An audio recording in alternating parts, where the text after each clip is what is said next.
I don't think you have a choice. How can you be an artist and not reflect the times? That to me is the definition of an artist.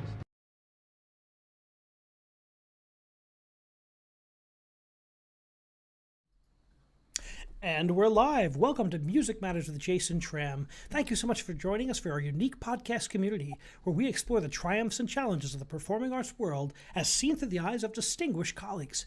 Thank you so much for helping us grow. We've been growing steadily on all of our platforms. Please subscribe to us on YouTube and follow us on Twitter and Instagram and Facebook and all of those platforms. You could also hear our shows on Facebook Live, also on Google Podcasts, Apple Podcasts, and Spotify. Thank you so much for joining us on Music Matters. And please remember to check out our past 200 episodes on www.jasontram.net. You can also join our mailing list. Thank you so much. We have a wonderful guest today. We have Barbara Scales, who is the founder of Latitude Arts 45, Latitude 45 Arts, a Montreal-based booking agency and management company that celebrates some of the finest artists in the world in the classical, jazz, global, early, and contemporary music scene. Welcome, Barbara.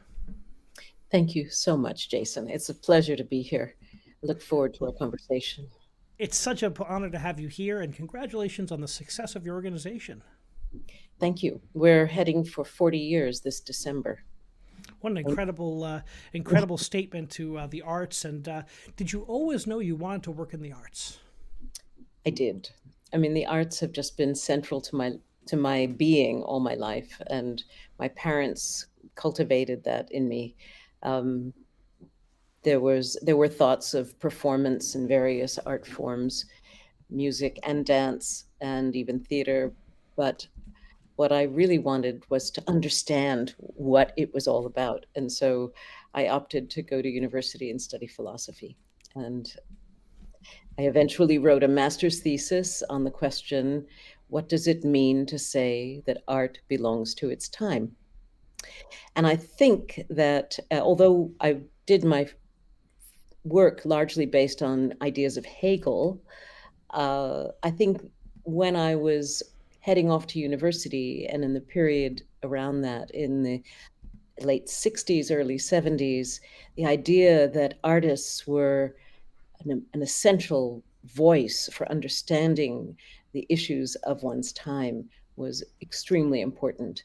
And well, we can play that little tape if you want to give us an idea of what Nina Simone had to say about. We started with that.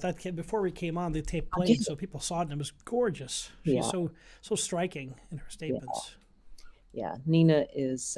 So I think in that period, you had a lot of artists. You had singers, singer-songwriters. You had performers in jazz and in African American traditional art forms, gospel choirs, and you had lyrics that were coming across. You had the songs from the civil rights movement, and this was such an important part of art expressing concerns of its time. And of course, we've evolved. But for me, the question was, what does it even mean to talk about that question? What does it mean to say that art belongs to its time? It's certainly, I tell my undergraduates that, especially in my music and civilization course, kind of a survey course in Western culture, that it's like an amber that captures whatever else that's going on around it. Music is that kind of amber that crystallizes around. When you dig into it, you can see what was happening in society. Yes. And if you think about what it is when an audience member goes into a concert hall and sits and listens to a piece by Mozart or Beethoven, they're hearing performances now, but the music belongs to another time and place. And we delight in it. We learn about our past, our cultural history, but it is not music of our time, except in the obvious sense of it taking place right now. But it's music that reflects the cultural values and the spirit and the lifestyle of a previous time, with which we have different kinds of associations, and the music crystallizes that, as you say, for us. And we appreciate it because it's in fact remarkable music. But for me, I want to hear music of now. I'm hungry for it all the time as a way of understanding where we live, who we are, and what we're striving for as a community, as a society, as a world. I love how the philosophy you study, and I'm a huge, I'm just always interested in studying philosophy and thinking about like what is culture and what is art and how does that reflect where we are today. How have you seen, in your time in the arts, how have you seen that change? Well, I've worked a lot with people working with contemporary composers.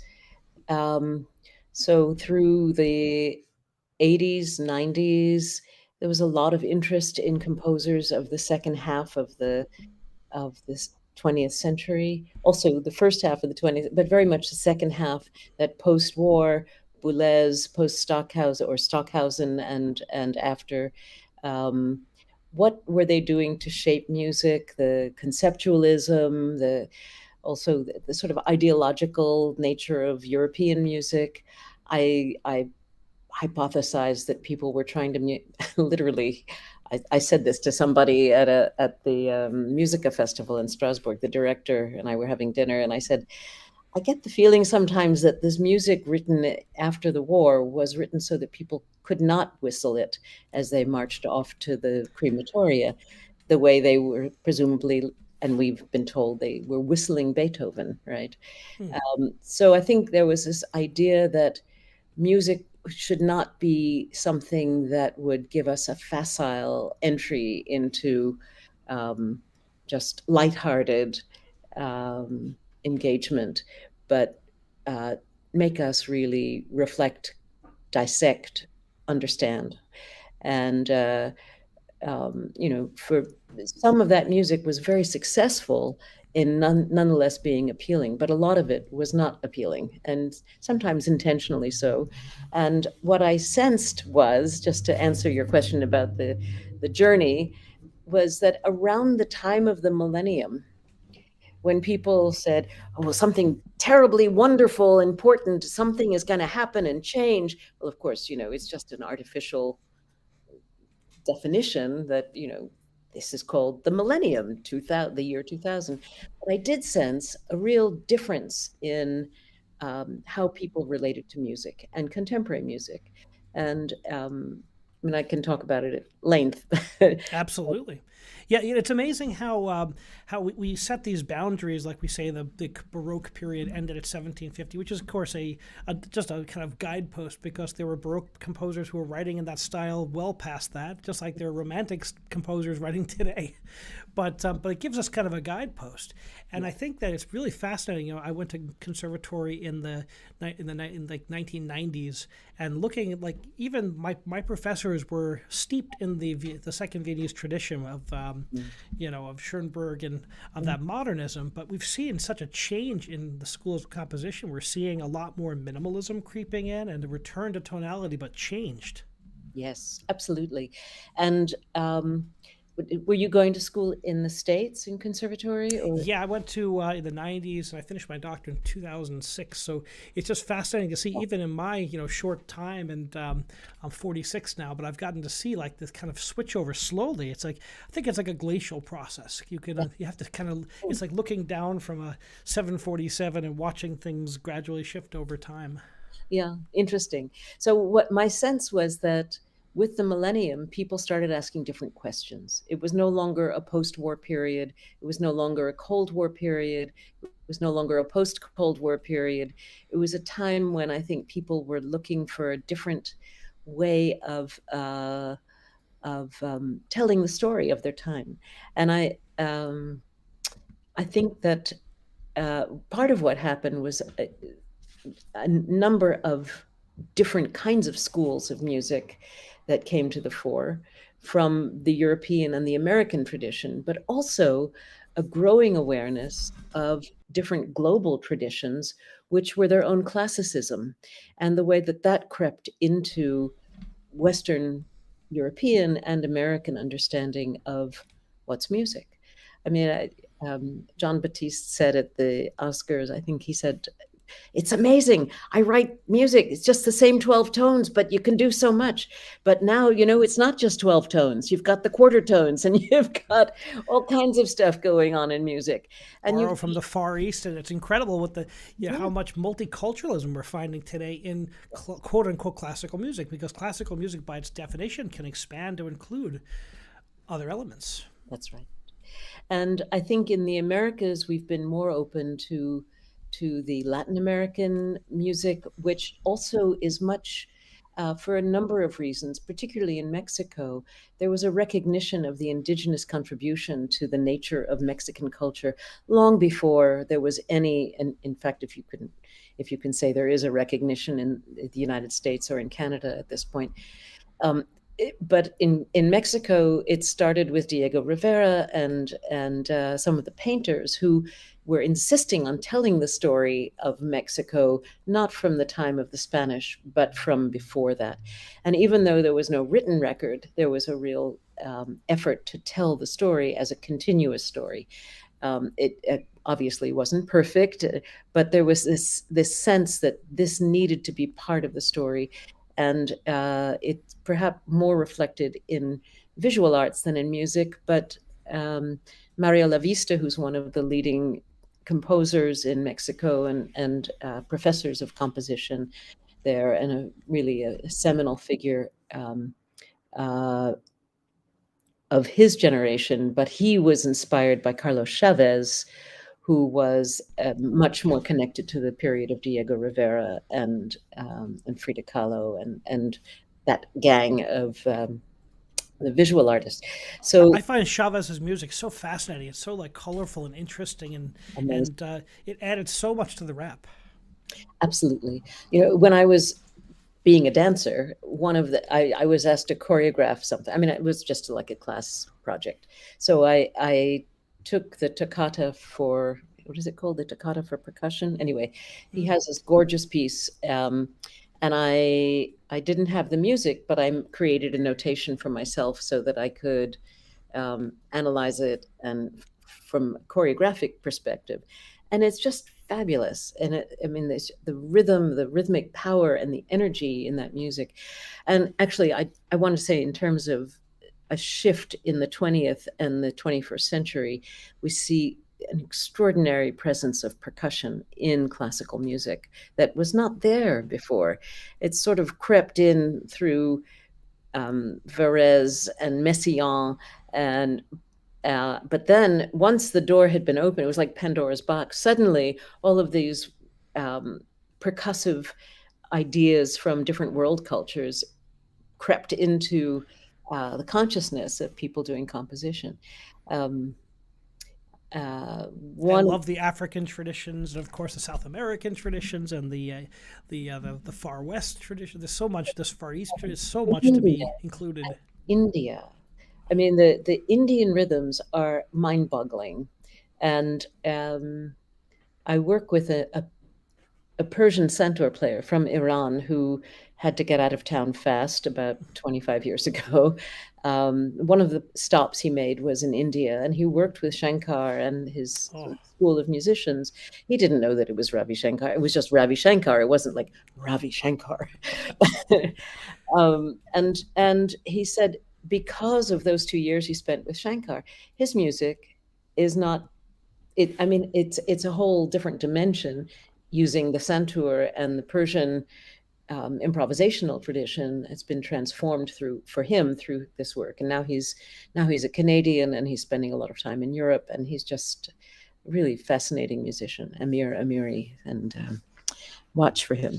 He's special. I love how when these cultures intersect and artists kind of spread knowledge around, it's so exciting what comes out of that kind of experimentation.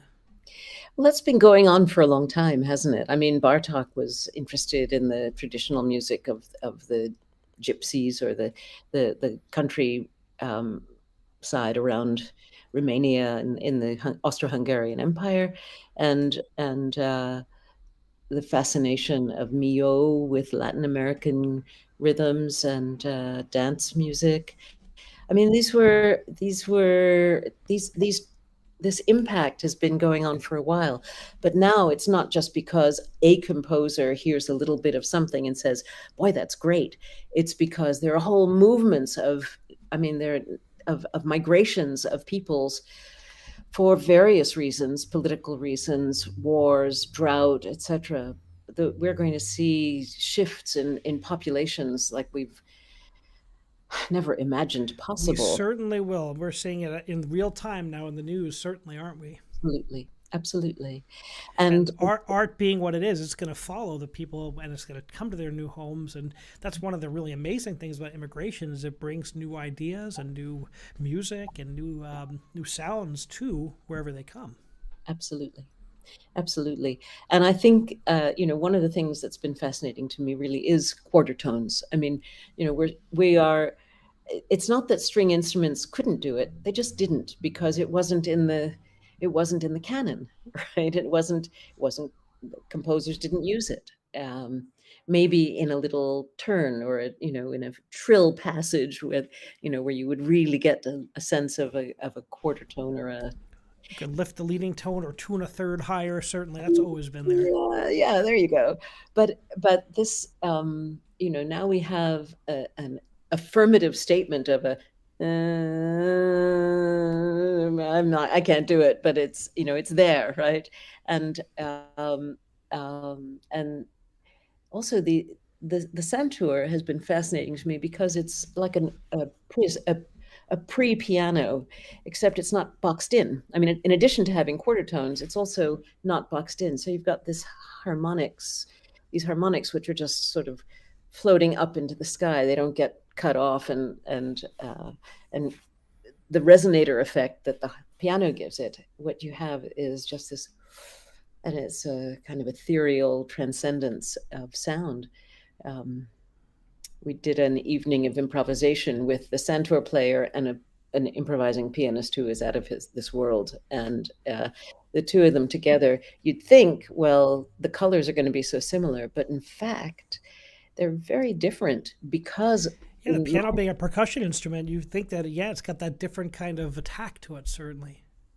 Yeah, but it's there's the quarter tone, so the pianist can only sort of go playing inside the instrument to even get close, or a little some stroking of the strings.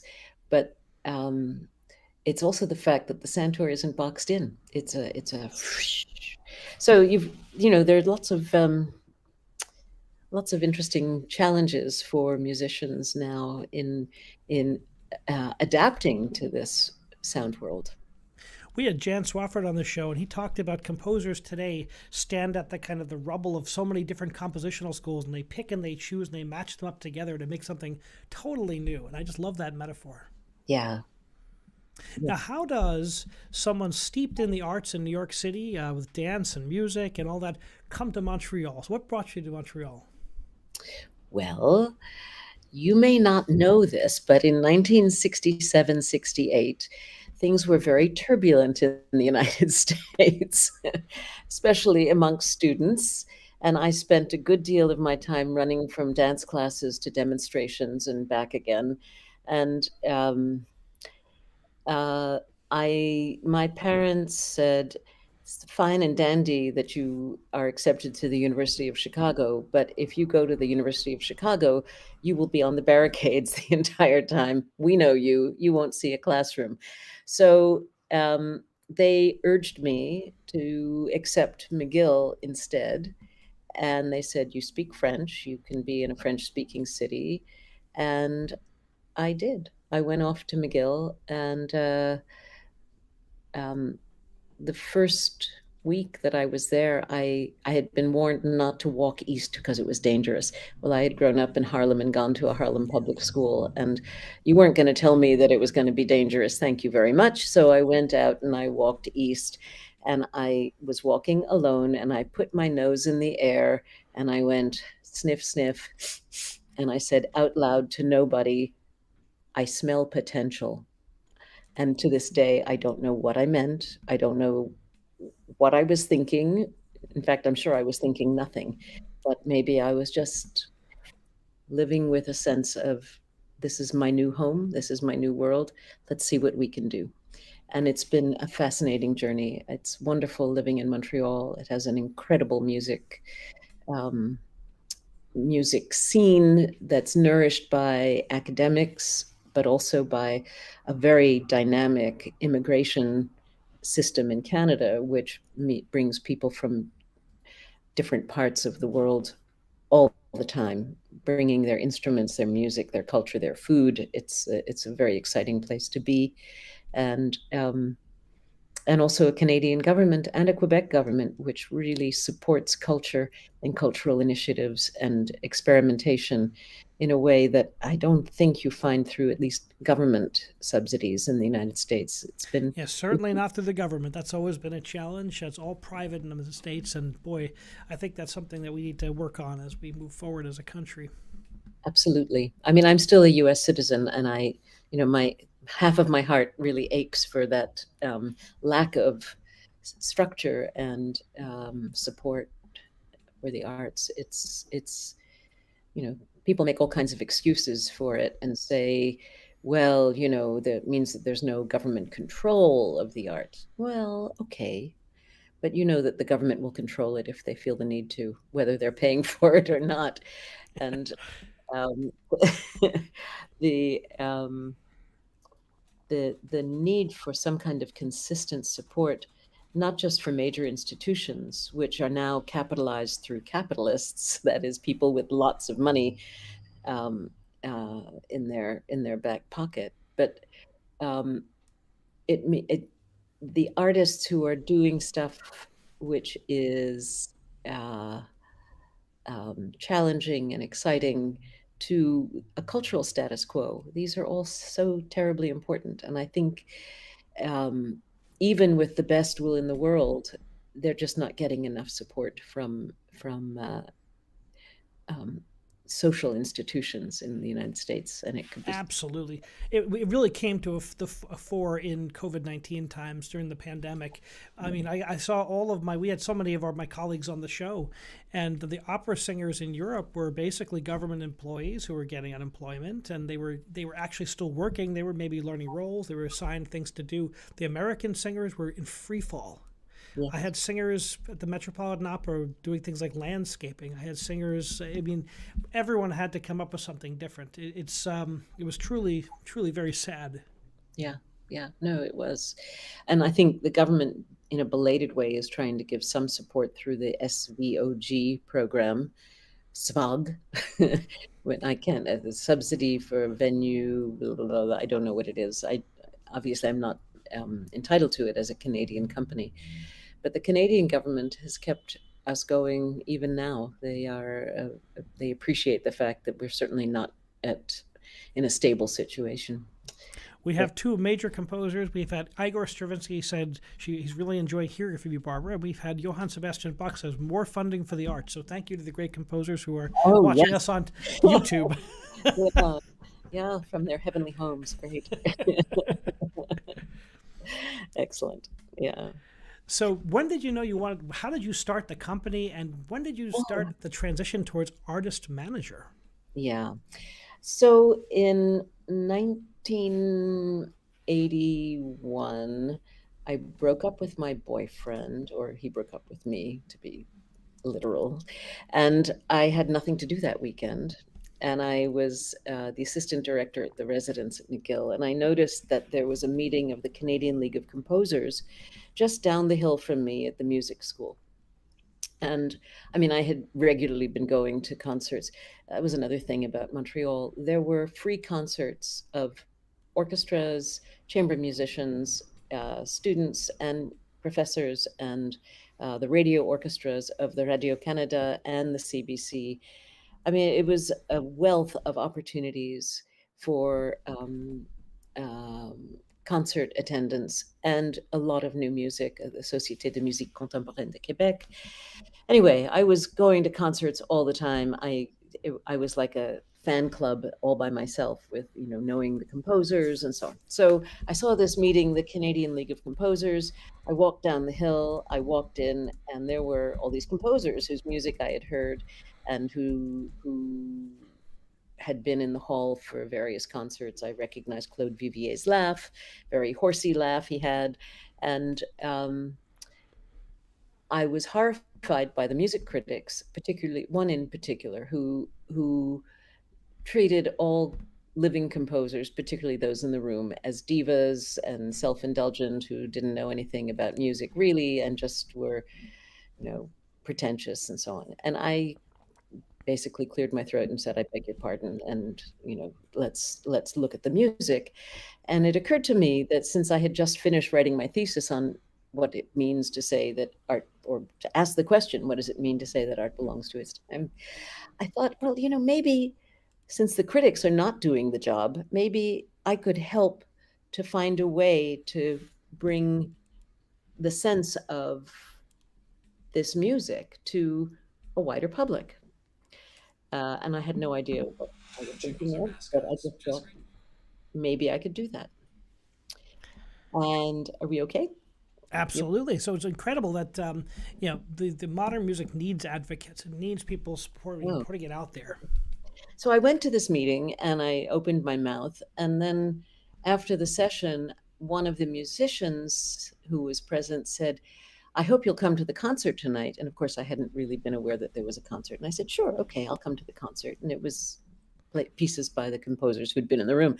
And then after the concert, and he was playing in the concert. And after the concert, he said, well, I hope you'll come out for dinner with us and drinks, because that's what we always do after concerts. And I said, oh, sure, okay. So we all went for drinks and dinner. And at dinner, he said, you seem smart. Could you help me organize a tour? And I said, how do you do that? And he said, I'll teach you everything I know. And that's how I started. And it didn't take long for all the musicians in town basically to find out that there was this sucker who was around, who was, interested in music. I didn't take on a ton of clients at the time. I did bring on a dance company that I was interested in. And then there was one other artist manager who contacted me and said, I don't know anything about music, but there's this fantastic pianist I'm working with. I just don't know what to say about him or what to do. You could work with him. And so I brought him on board, and he was a rather extraordinary and important interpreter of 20th century repertoire. And so little by little, and thanks to workshops also at various conferences I signed up for, and to support from the Canadian government, who sent me on a 5-week tour of Europe to meet festival directors and so on, and that was just the beginning of the Canadian government supporting my research, my expanding my contacts, and learning more about the music at the time. I'm fascinated by your current roster, which is so varied from, of course, contemporary classical music, which has been a part of your work for many years. Have you always had an interest in different genres? I have, although I never felt, I was, when I was a kid, I loved classical music and I was a folkie. And for me, the folkies were Joan Baez and Phil Oakes and Bob Dylan and Leonard Cohen, whom I was in love with before I got to Montreal. And then just, to know that he was a homeboy here was just gravy on the potatoes. And, but the balladeers of the 60s, and also the music of the Black Church and black and blues. My father had been a friend of Leadbelly's way back. Wow, that's a great name. Yeah, it is. So I was, and also he was very close with Paul Robeson, and the Robeson family and our family were very close, and their kids were Paul's grandchildren, and I grew up together, and really spent a lot of family time together for over, 12 years, 13 years, until I left New York and came to Montreal. What an amazing artist Paul Robeson was. What an amazing man as an activist, as, of course, a singer, but also an actor, and breaking boundaries. I mean, he was also an All-American football player for Rutgers, where I did my doctorate, so he's a legend at Rutgers. He's a legend at Rutgers, but his image was removed from the all-star team of his year because of his activism. So yeah, but an incredibly important, real influence on so many people, including Nina Simone. And so, so yes, I knew a lot about different kinds of traditions. The one music where I really felt I didn't know much of anything was jazz. I had another boyfriend who was very into jazz, and I just would be stupefied watching him enjoy jazz and talking about the greats of jazz, because um, I just hadn't steeped myself in it. And one of my current clients is a great jazz musician whom I first heard at Chamber Music America about 15 years ago, where he had won a composition prize. And his name is Jean-Michel Pilke. And um, what I have learned from him, he's been living in Montreal on faculty at McGill. One of the things I've learned from him is the incredible gift of musicians in real time listening to each other and being inspired in real time and composing in real time in their interactivity, but also just as he is a soloist, improvising in real time and creating. I call it ex nihilo. He doesn't often play standards or recognizable or pre composed music, which he then improvises on. He invents out of nothing. It's like you push the button and the fountain comes up, and it could be anything, right? That seems to be almost like taken out of like a modern classical, right? It's kind of a totally different kind of synthesis of elements. I love that. Mm.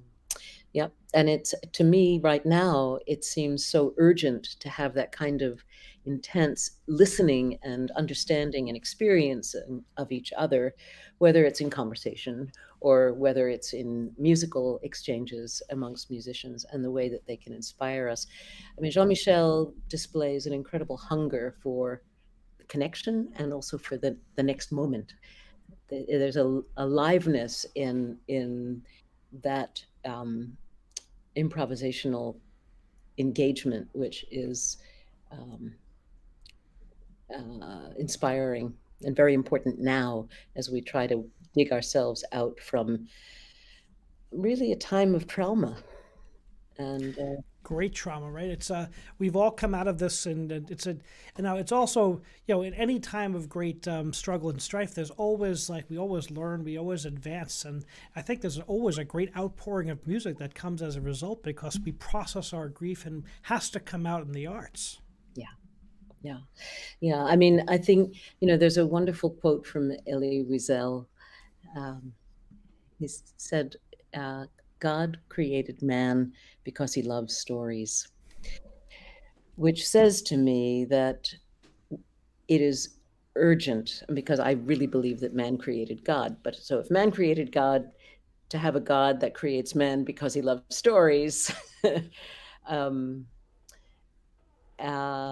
it's so urgent for us to be telling the stories of our time, and stories which reflect on our time. If you think of Shakespeare, he was writing histories of kings, from hundreds of years before the time he was writing, but those stories revealed a great deal about his own time and the political And tensions. as an opera composer, as a conductor, it's so like, like, these universal stories will captivate us forever because they connect with us no matter what time period where we live on.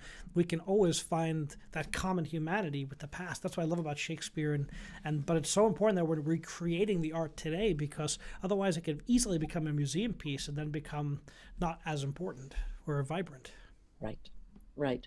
And even, the timeless story of Romeo and Juliet has different ramifications, when we're not talking about warring, feuding families, or even the Hatfields and the McCoys, but we're talking about different kinds of tensions, whether they're racial or religious or various other sorts of prejudices, which may come into play in the dynamics between family judgments and appreciation of a chosen life partner for their next generation, for their children. Um, yeah. Very profound. Helen is listening to us, and she had a question in the chat. She wanted to hear more about your thesis and how it informed the early part of your career.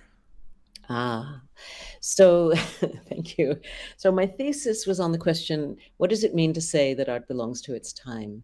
And I had been studying with different professors at McGill. There was really a very surprising array of professors who were focused on Hegel. One because he was interested in Marx, one because he was interested in the early 20th century philosophers in Germany. One because he was interested in the Catholic. I mean, he was a Catholic priest, and he was very interested in Hegel's ideas of Geist. So I was reading a lot of Hegel, and it occurred to me that I could really look at, and I was very appreciative of Hegel also as a kind of metaphysical structure. And I looked at the philosophy of Geist, of spirit, and the philosophy of history, and his 4-volume Aesthetics, which I confess I read in English, but I do own the German edition. So, so what if I could, in a very short summary of all of that, let's say that ideas and culture is like the rain that comes down from the sky. It's not, doesn't come from God, it comes out of a natural cycle. The rain goes into the lakes and rivers, the water evaporates, it goes up, and then it's in the clouds, and then it's somehow transformed by whatever's going on in the clouds at that time. And then, a week later, it comes down somewhere else, but it's the same water, basically, right? It sort of keeps going on this cycle. So what you can say is that culture and ideas and artistic invention is kind of like that. You have this stuff that human beings make and do, their actions and their creative engagement, and that goes into its time. And then people come along the next day and they say, oh, look at what that was. And it becomes an inspiration not to mimic it, but to move on from it and take that resource and create something else, which in turn goes up into. I love that metaphor of this rain because we all nourish ourselves and we all inspire ourselves. Like cross pollinates each other, and we're inspired by Beethoven, but that we don't recreate Beethoven. We kind of incorporate some of that kind of power into the new writing. It's really a beautiful metaphor.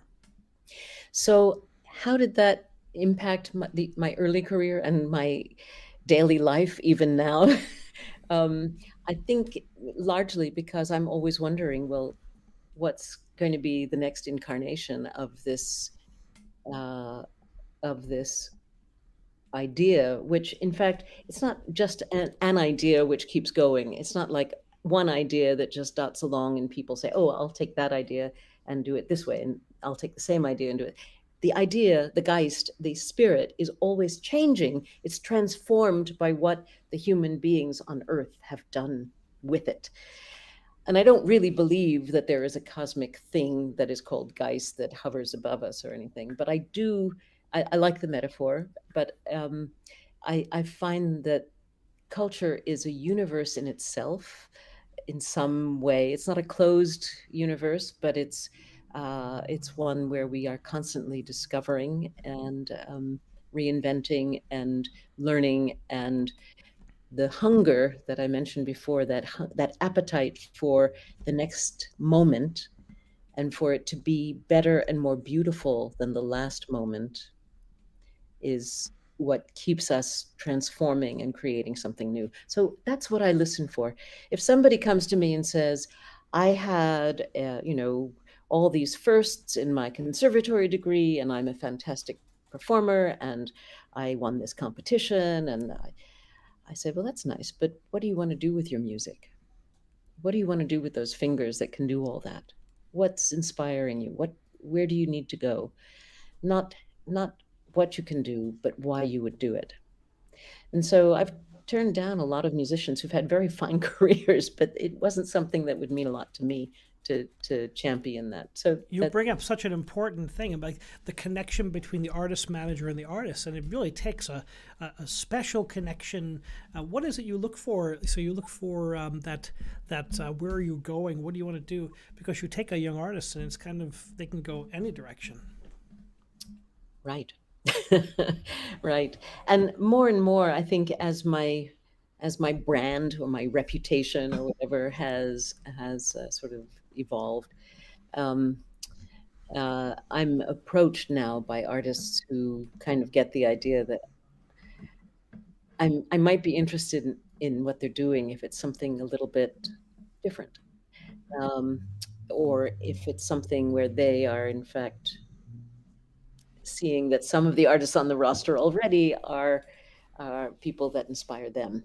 So there have been sort of generations of artists who have been inspired by previous artists on the roster.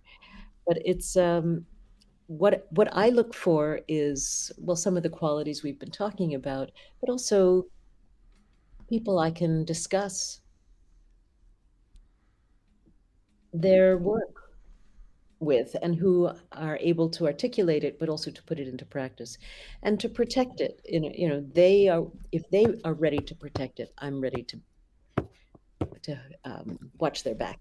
I love how you started in Montreal, you started with people around you, and you've built a global network of companies and of artists and people who hire those artists. How did you make your connections in Europe? How did you make your connections all over the world? And what was it like to build the networks that now bear fruit for all the artists that you represent? Well, first of all, I just want to be clear that no engagement is ever easy. It looks like a beautiful fruit, and boy, isn't it easy to grow an apple, right? Don't apples, I mean, it's God's work, right? They just come out of the tree. It's a miracle. A lot of work. And so how did this all happen? Well, partly because the Canadian government, bless them, allowed me. I mean, the first trip, they literally said, where do you want to go? Take your time, go to important festivals, meet people, give us a plan, and here's the money. So that was nice. But they have ongoing programs like this. Also, to become familiar with where the exciting festivals are, where the exciting events are, which are the halls, which are the programs that are supporting experimental or energized new voices. Just, you have to read the literature, keep your ear to the ground, talk to your colleagues, listen to artists. And there are networks of conferences, associations in Europe. One of my favorite is a conference called Classical Next, and it's run by the same people who run WOMEX, which is the World Music Exchange. But after a few years of WOMEX, they realized that there was a hunger for people in the classical field to figure out, where do we go? How do we find a tent for all of the people taking chances and exploring some of the things we've been talking about in out of a classical formation and ethos or aesthetic. And so that's a wonderful conference. And Chamber Music America in New York has been really adapting itself. The League of American Orchestras has been struggling, but very, very, in a very interesting way to move ideas forward in the field. And one of the most exciting organizations in the United States is Opera America, led by Mark Skorka, which has been working hand in glove with some of the foundations. Susan Fader, I'm trying to remember which foundation she's with, but in any case, they have been really creating an environment in which opera companies can find support for testing the waters and trying out developing new works with creative teams, also It's artists. so important that they support that because it's so hard with opera because it's such an expensive art form Exactly. that without the support to bring that to life, it's hard for composers and librettists to make those combinations, and it's such a, Exactly. you think like Verdi had so many opportunities to put together the librettos and to work through the process. It's rare today when a composer gets to mount 10 operas. Right, right. So they've been very supportive also of women composers, of people of color, and their initiatives have really been extremely uh, really key in allowing the field to move forward. And again, another just an observation on its time. A lot of this emerged out of the financial collapse of 2008, because when you were just emerging, right, from your graduate program. I took my first opera company in 2006 or 2005, and then the company went bankrupt through the 2008 the collapse. We did a very large Porgy and Bess, and then the government, everything contracted. And Yeah, in the States, without government support, the first thing that happens in an economic recession is all the funders retract. right, exactly. 10% So, of all the American arts organizations basically went belly up. right. So one of the things that happened with the opera companies in that period was they realized that they were not going to find the money to do a new huge production of Tosca, but that for less money and to attract a new public and with less expensive venue rental costs, they could do chamber opera and do it in, whether they were doing Baroque opera or commissioning new work. They were doing smaller forces, not symphonic scale orchestra, perhaps no choir, or a choir just made up of the lead singers or the singers already on stage in parts.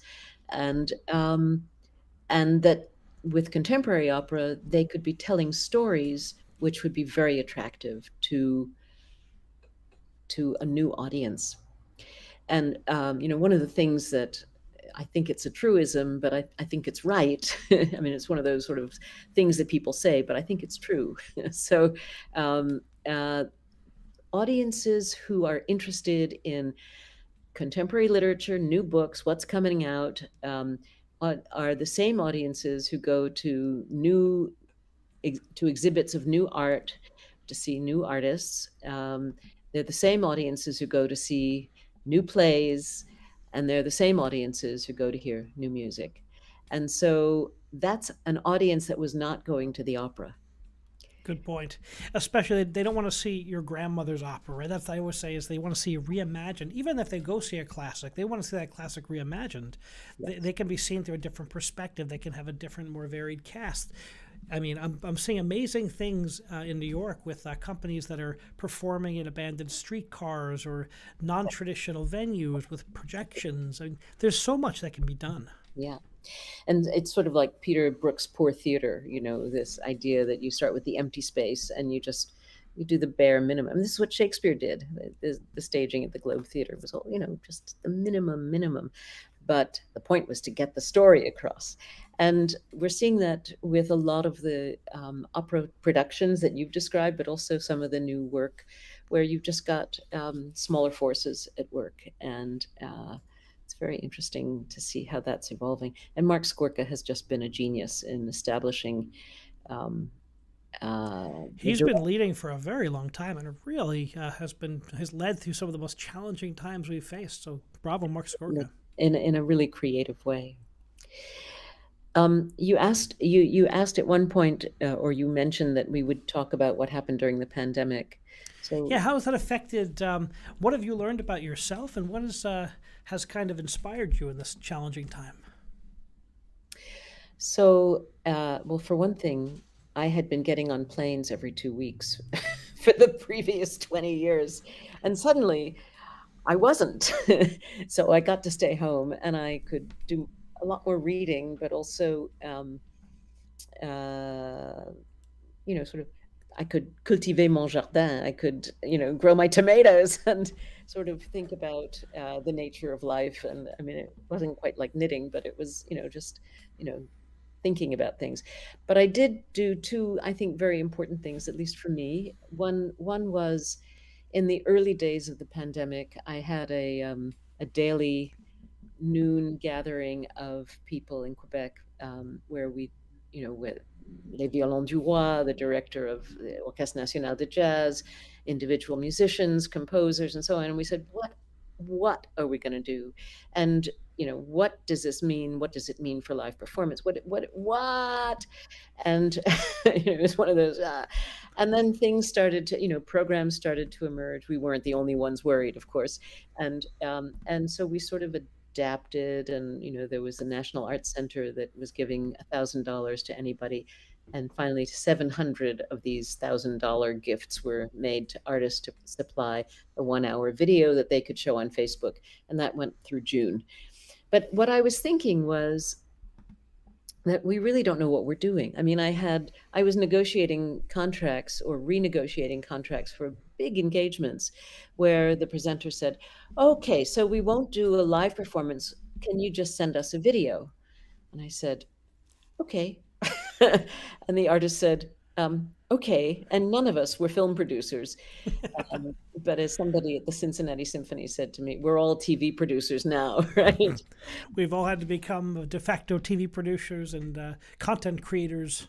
Yeah. But what I realized was that nobody had a clue how to negotiate these contracts. So I had, the Library of Congress telling me that we couldn't, they just took their old contract and they adapted and said, so send us a video. But it said things like no performances within 50 kilometers or 50 miles or whatever for 6 months. And I said, I don't Not applicable. and so, but there were so many other factors and questions of rights and royalties for composers, which are very different on film than it is on stage. So I got a nice little grant from the Canadian government to do something called, well, it was a digital literacy program. And we made a website called accelerando.media, which has 70 capsules in English and French on different topics, whether they're legal or all kinds of things, accelerando.media. And so there are 35 in French and 35 in English.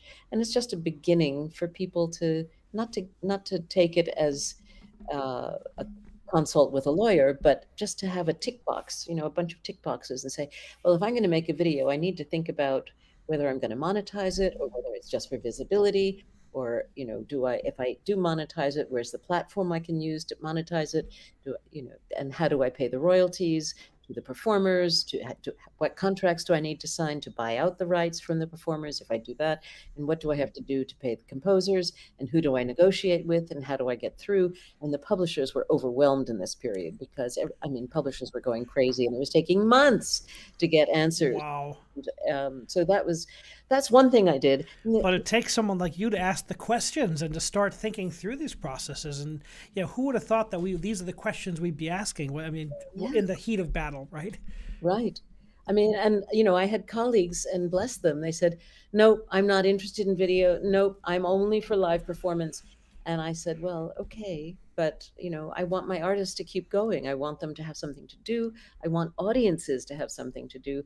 And I think what we've discovered now is that there's a new art form. In the same way that Balanchine could choreograph Bach, and suddenly it's no longer just Bach, it's Balanchine's Bach. I think we're going to find that there are some really fabulous filmmakers or videographers out there who are creating, interpretations, not of concerts, but of musical performance, because you don't just go into a concert. I mean, you can do that. You can have a live stream or a pickup of and well produced and edited of a live concert, but maybe you do more and you create things that are really a new art form. Not necessarily brand new, and certainly pop music has been there for decades, and we're just sort of catching up with our tongues hanging out. But this is not going to go away, and I think we're going to see a real flowering of this creative collaboration between various live art forms, including music, maybe even more music than theater, which is a bit reticent about taking a theater piece and making it into a movie, because that's a whole different art form, right? I mean, it's a whole different Completely different, right? strategy. And dance feels always, that the viscerality of a dance experience is not well served. Music, I think, translates better to film, perhaps, than some of the other live art forms. And it's become a very interesting form, which now I think some presenters are seeing, or first of all, there are some specialized platforms, not just Vimeo and YouTube, but there's something called in Canada called the Festival International de Film Solar, and they have a platform which is only available in Canada. So if you have a VPN, you can squeeze in maybe. But Many of us do, yeah. yes, it's called arts.film. And they have videos of Barbara Hannigan, and which are, but the way these platforms work and what their objective is, and how they serve the artist and how they serve the art is a big question. And some of them are really just there to pick up and make a buck on the backs of these new productions, and some of them are really there to support the art as an art form. So that digital pivot, as we call it, the digital pivot, that's been part of my adventure. And then another really fascinating thing I've been involved in, which was not because of COVID, but it happened during this period, is a new journal called, I'll never get the name right, Turba, an international journal on global perspectives in curating the live arts, something like that.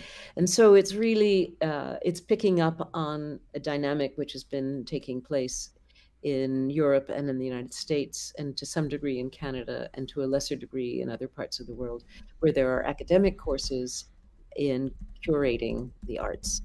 And we're a core team of 6 co-editors, with one managing editor who has much more time than the rest of us. And we're looking at everything from circus to dance to theater to music, and the questions of curating and how people make choices, and how those choices come back to the beginning, how those choices reflect their sense of their world and their time. So that's the other thing I've been doing during the pandemic. And our first issue will be coming out, well, it will be called Volume 1, Number 1, Spring 2022, but we think it will be And how do people order this, or how do we find this? How do we called engage with this content? Turba, and it's published by Berghahn Books, Berghahn, which is a New York publisher, which has also a series of journals, academic journals. So this is it's a hybrid journal. It's half of the content is academic papers, and the other half is reflections from the field. And I love how academia and the performance world collaborate, and they come up. The philosophy, as you said, affects live performance, and it's this great conversation that's been happening since the dawn of time. But I think that it makes it so much more rich. Indeed. So that's kind of what I've been doing. Meanwhile, my just practically speaking, my business has been sustained partly through support from the Canadian government, but also we sold some of these video adaptations, or even rented some of the video product itself after it was initially used, which we still hope to do. But also we've had a lot of composer commissions for an Indigenous composer here named Chris Dirksen, who's been doing a lot of fabulous work, and Gabriela Ortiz, wonderful Mexican composer who has 4 orchestral premieres this year with the New York. I always love hearing new composers. I'm going to be digging into all of your composers. It's exciting. Each one's a new world. Really, and Gabriela is extraordinary. She was a student of Mario Lavista in Mexico, but then she studied in London also, and she's quite a powerful voice. Her premieres this year are with the Orchestre National de Bretagne, the LA Phil, the New York Phil, and the Cincinnati Symphony. So we're very excited. So exciting to see a composer blooming on the international stage. Absolutely. Yeah. So, what's something you've learned about yourself during this period? Because so many people, we've all battled depression. I know I had debuts in Prague and Vienna canceled, and I spent a year and a half putting them together with my agent and all these things. And as an agent, you spent years setting up some of these collaborations to watch them all be canceled. How do you keep yourself positive? You're such a positive force. Well, I keep myself positive by staying in touch with people who are being creative, even in the face of this really terrible trauma. Terrible.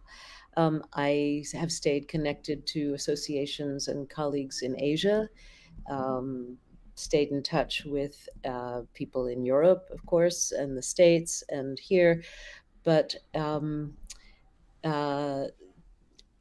learning new skills and adapting, trying to be agile, and also learning that we're much stronger as a community if we work together.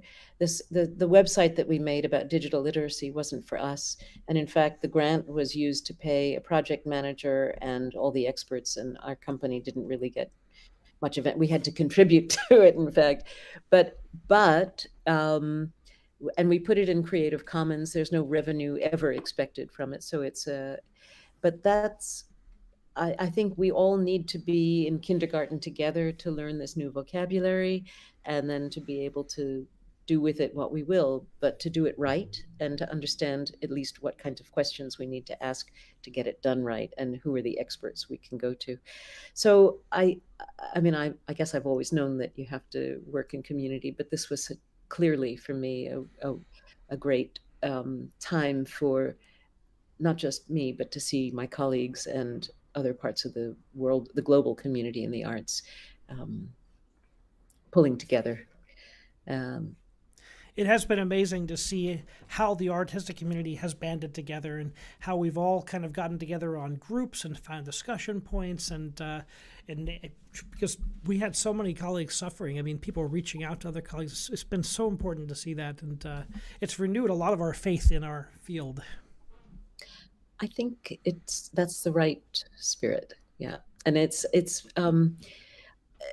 think, people have said, after great wars, there's a rebirth of great ideas, and also technologies which have been developed in those wars find new applications and are adapted to peacetime operations. And I think we'll see that, things like Zoom and things like, the massive use of the internet to create bridges across borders, and streaming of performances and encounters between partners in production, or just thinking things through. Where is the arts world going?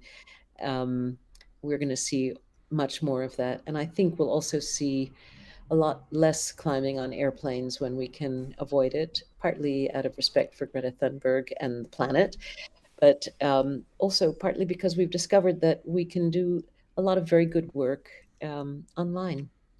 It's exhausting, but it's good. And it also gives us a lot of time that we would be traveling and waiting in the airports to really think and come up with new ideas. And maybe it's, we have to find the positives in the vast negatives we've all faced. And I think that they're there, but we have to be cognizant of that. It's nonetheless, it's terribly important for artists to perform and to be connected with other artists in other parts of the world, and other audiences in other parts of the world. The kind of feedback, even the nonverbal feedback you get from being in a hall with a different audience and different cultural tradition. I mean, playing in Prague or in Vienna or conducting in those cities it's not the same as New Jersey or New York or Paris. I mean, these are all very different, with a different connection to what music means in their world. And, and then we've got the lever, we've got to, we're doing a lot of this,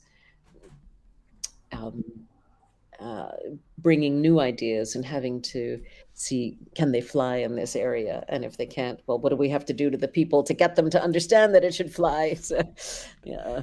Well, thank you so much. You were one of the global visionaries in your field, and I'm so glad you can make the time out of your very, very busy schedule to talk to us today. Are you seeing live performance return? Slowly. and carefully, prudently. But yes, yeah, and it's quite wonderful. Well, we're going to see that rain that we've gathered up come back up there and come down in a different way. And I want to thank you so much for spending time with us today. Jason, it's really been a pleasure. Thank you so much. How can people find out more about your work? Oh, well, our company is Latitude 45 Arts, and the website is latitude45arts.com. And if you're interested in the digital information, it's accelerando.media. And that's a web address, folks. So I'll put that in the description, and so people can find that. Barbara, thank you so much, and continued success in all of your artistic innovation. thank you, and to you too.